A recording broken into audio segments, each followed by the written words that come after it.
Galatoma, Galatoma,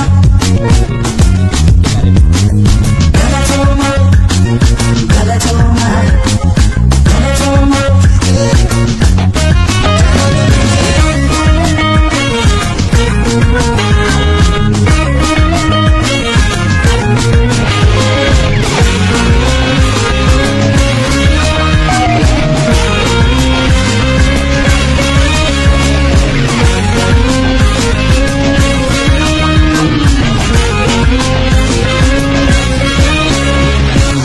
Jilbete kadesa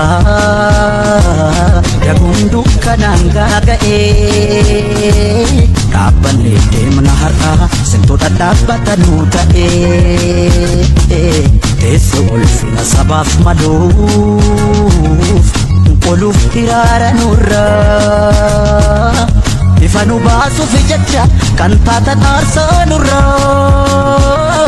Wayo ifa nu baasuuf jecha kan taatan aarsaa nurra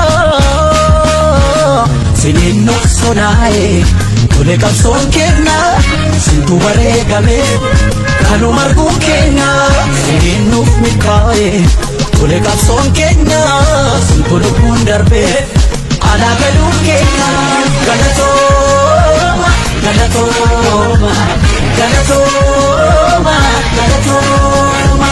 Galatooma, Galatooma, Galatooma, Galatooma.